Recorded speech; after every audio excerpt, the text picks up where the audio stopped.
श्री कृष्ण भगवान द्वारका में रानी सत्यभामा के साथ सिंहासन पर विराजमान थे। निकट ही गरुड़ और सुदर्शन चक्र भी बैठे हुए थे। तीनों के चेहरे पर दिव्य तेज झलक रहा था।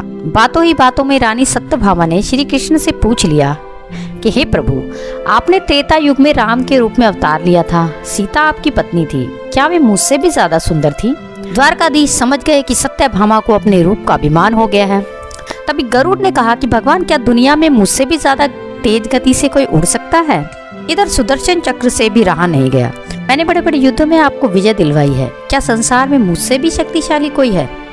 भगवान मन ही मन मुस्कुरा रहे थे। वे जान रहे थे कि उनके तीनों भक्तों को अहंकार हो गया है और इनका अहंकार नष्ट करने का समय आ गया है। ऐसा सोचकर उन्होंने गरुड़ से कहा कि हे गरुड़, तुम हनुमान जी के पास जाओ और कहना कि भगवान राम माता सीता के साथ उनकी प्रतीक्षा कर रहे हैं। गरुड़ भगवान की आज्ञा लेकर हनुमान को लाने चले गए। इधर श्री कृष्ण ने सत्यभामा से कहा कि देवी, आप सीता के रूप में तैयार हो जाओ, और स्वयं द्वारकाधीश ने राम का रूप धारण कर लिया।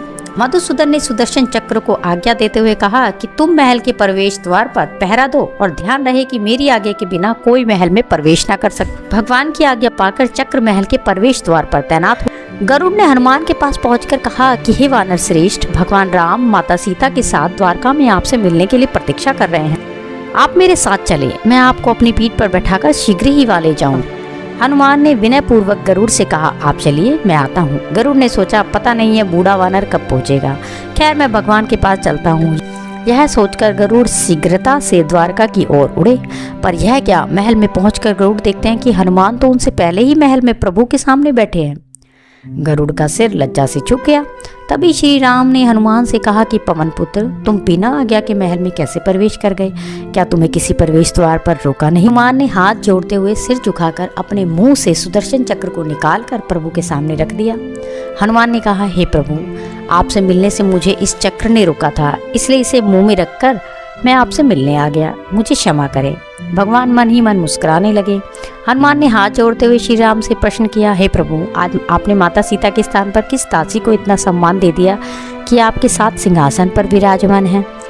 अब रानी सत्यभामा का अहंकार भंग होने की, उन्हें सुंदरता का अहंकार था जो पल भर में चूर हो गया था। रानी सत्यभामा, सुदर्शन चक्र व गरुड़ जी तीनों का अभिमान चूर चूर हो गया।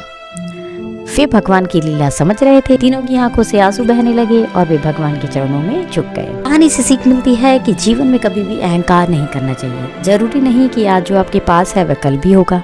अपने अंदर आपने अगर जरा सा भी अहंकार आने लगे तो स्वयं ठाकुर जी हमसे दूर हो जाते हैं।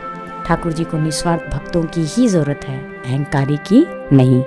अगर कहानी अच्छी लगती हो तो चैनल को सब्सक्राइब और वीडियो को लाइक जरूर करें।